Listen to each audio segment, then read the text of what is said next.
aqui, claro, a partir da Sagrada Escritura, né?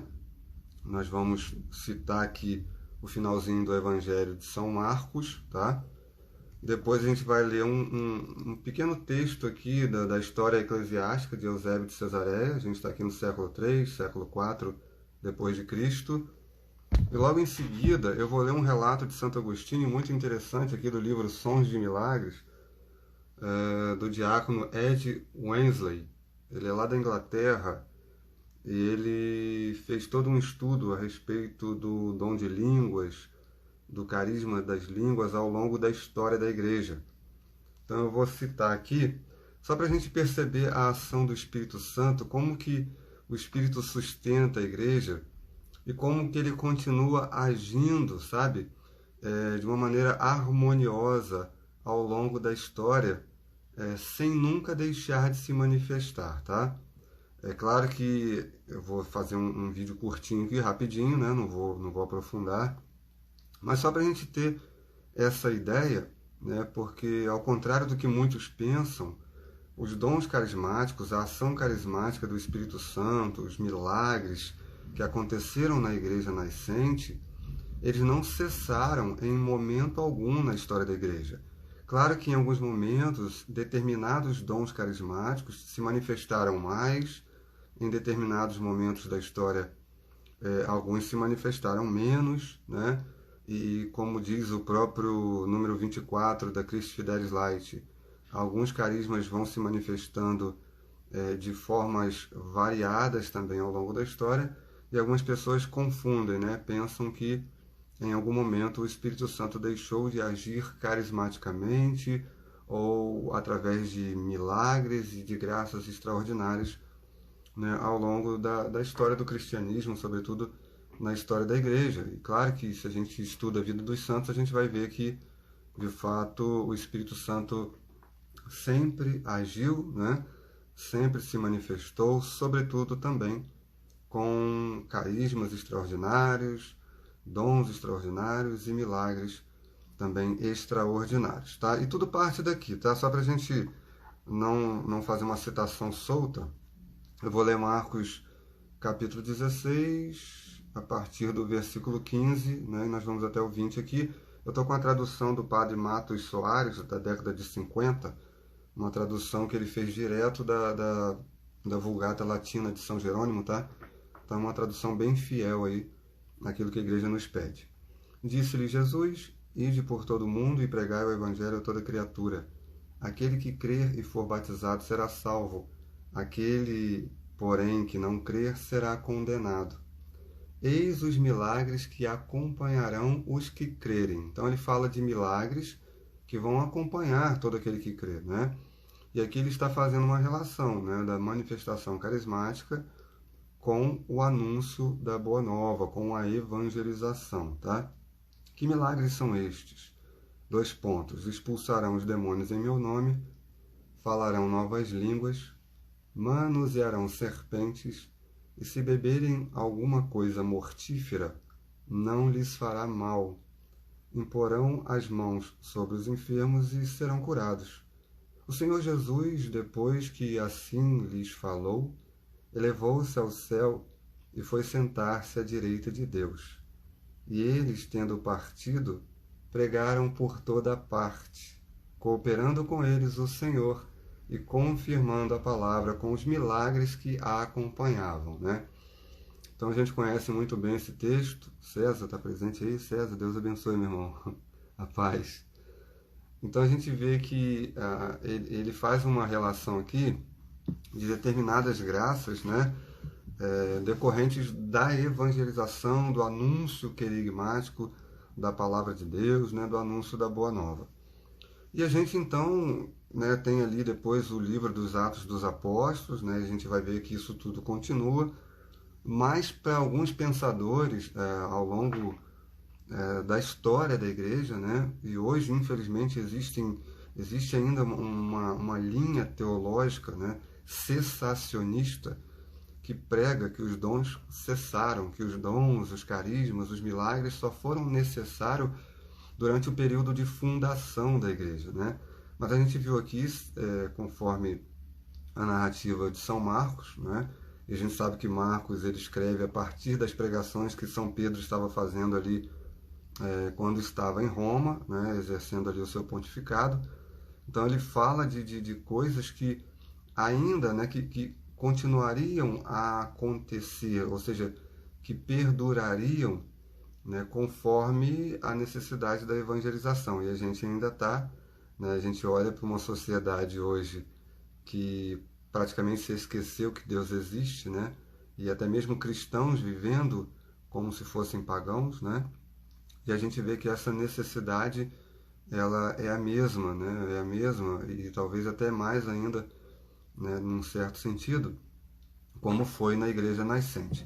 E aqui Eusébio de Cesareia, no livro quinto, né, no quinto livro aqui da História Eclesiástica, uma fonte primária lá da Patrística, do século III e do século IV, no livro quinto, capítulo 7, ele fala de...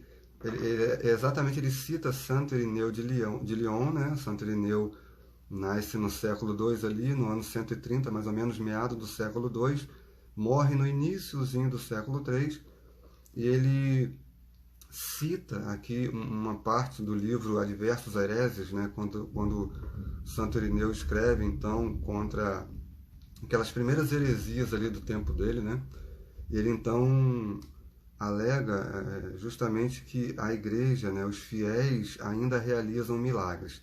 E ele não atribui isso aqui somente à hierarquia da igreja, mas ele fala também dos fiéis comuns, né? Então, em concordância com o que escrevemos precedentemente, estão os relatos de Irineu nos 5 livros intitulados Refutação e Demolição da chamada falsa gnose, né, ou Adversos Hereses. No segundo livro da mesma obra, ele assinala existirem ainda até então, em determinadas igrejas, sinais de maravilhoso poder divino nestes termos, 2 pontos. Aí ele cita agora Santo Irineu.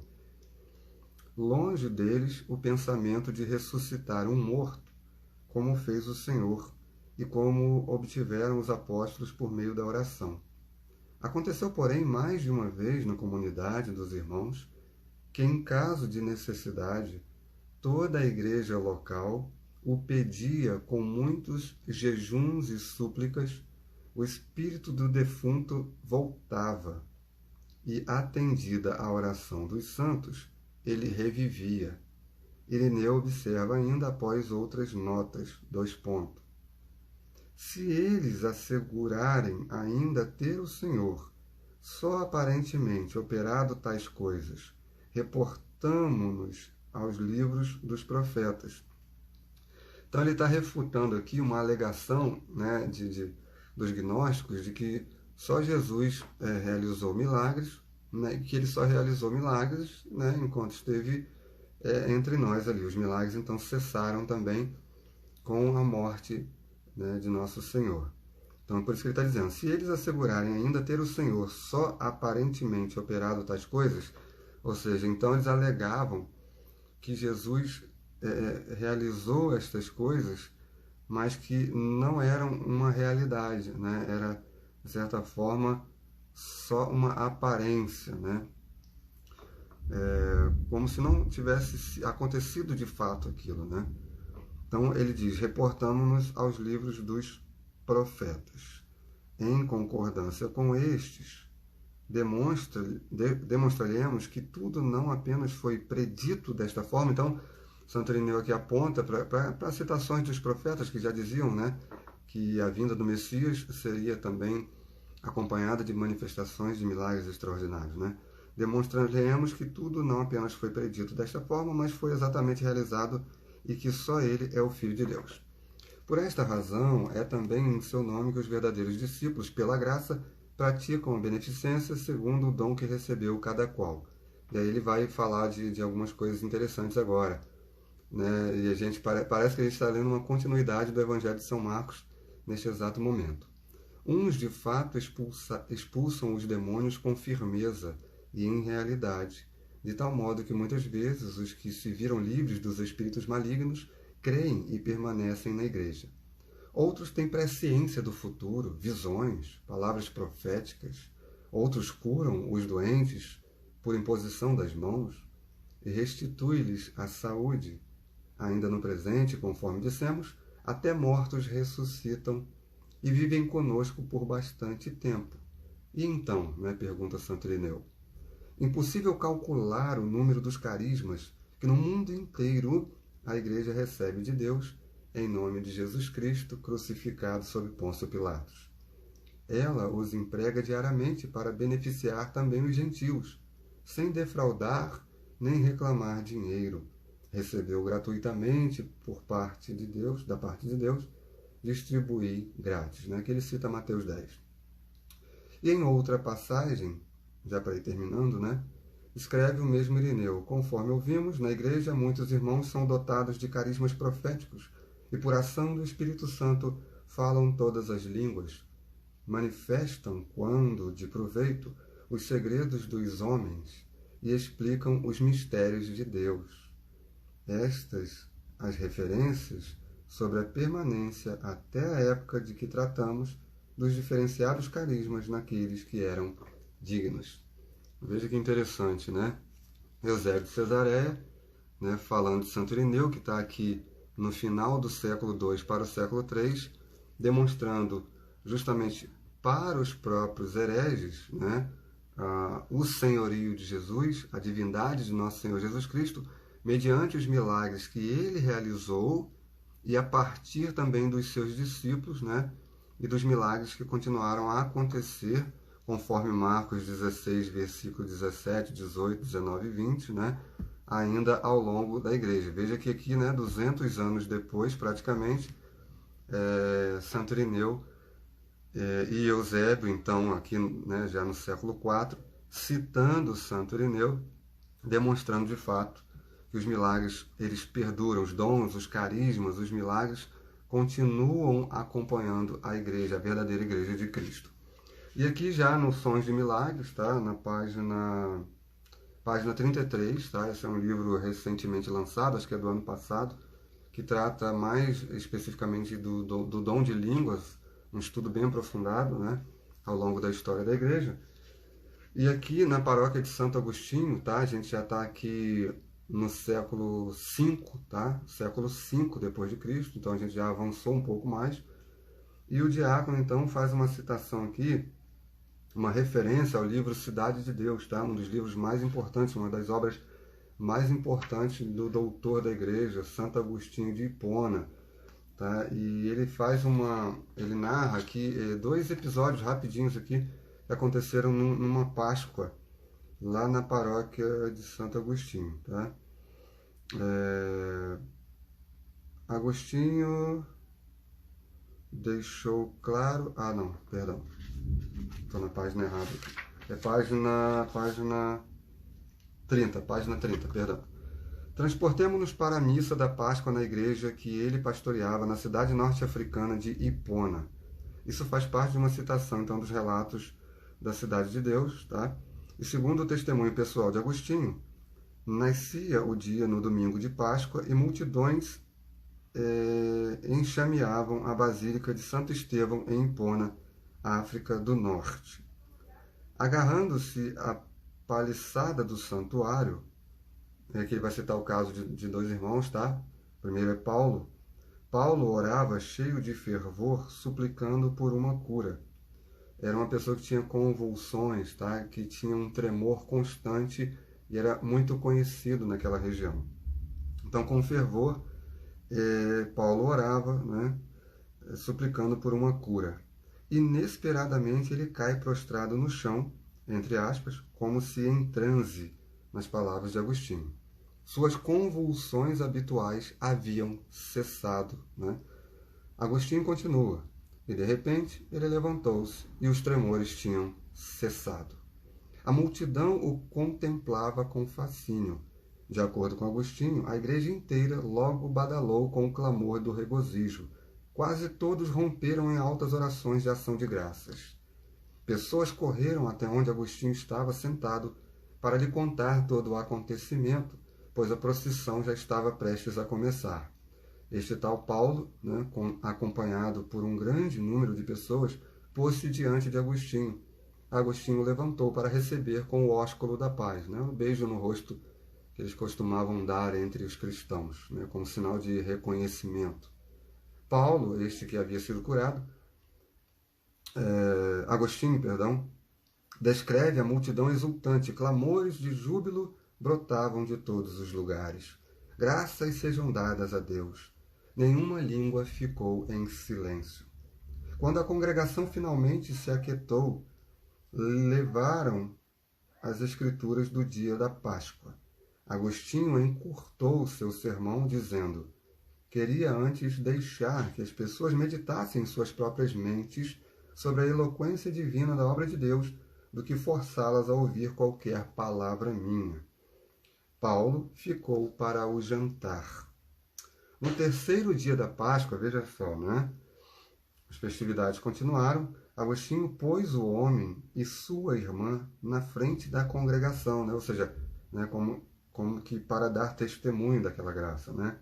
Uma pessoa leu um relato do milagre ocorrido 3 dias atrás, enquanto eles ficavam de frente para ele. O contraste era claro. O jovem Paulo permaneceu de pé, sem convulsionar. Sua irmã ainda convulsionava, né? Eram os 2 irmãos. Ele os dispensou, enquanto muitos na congregação oravam com fervor para que a irmã de Paulo também fosse curada, né? Olha o fervor de uma comunidade carismática, né? Subitamente, novos sons jubilosos emergiram das pessoas próximas à grade do santuário. Paládia, a irmã de Paulo, fora até o santuário logo após Agostinho os ter dispensado. Ela caiu prostrada e também em sono profundo, e depois se levantou totalmente curada. Ao ver isso, a congregação irrompeu em altos e espontâneos louvores a Deus. Agostinho descreve pessoalmente o júbilo, entre aspas, né? Abre aspas, Agostinho. A exultação continuou, e os louvores sem palavras a Deus foram proferidos tão altos que meus ouvidos mal podiam suportar o barulho. Mas o ponto principal era que ali, nos corações dos que formavam a multidão clamorosa, acendia-se aquela fé em Cristo pela qual o mártir Estevão derramara o seu sangue. Agostinho deixou claro que o autor daqueles milagres de cura era o Senhor ressuscitado. Abre aspas. Agora, a fé que todos estes milagres dão testemunho é a fé que afirma que Cristo ressuscitou em corpo dos mortos e ascendeu com sua carne aos céus, porque os mártires deram testemunho disso, né? E aqui ele logo em seguida vai falar da cura de uma mulher que tinha um câncer de mama e vários milagres, tá? Que eram, de certa forma, quase que comuns ali na igreja nascente. E estes milagres, conforme Marcos vai dizer, acompanharão os que crerem, né? Então, eles acompanham o anúncio do Evangelho, né? Os dons carismáticos, os milagres, as manifestações extraordinárias do Espírito Santo, elas estão sempre ligadas num contexto de evangelização. Enquanto a igreja ainda evangeliza, é natural, então, que também o Espírito Santo se manifeste, tal como na igreja nascente, né? Como alguns gostam de dizer, a igreja primitiva, ainda hoje, né? Porque Deus é o mesmo ontem, hoje e para sempre. Então, eu trouxe aqui relatos de uma fonte, diretamente de uma fonte primária, né? Primeiro, a Sagrada Escritura.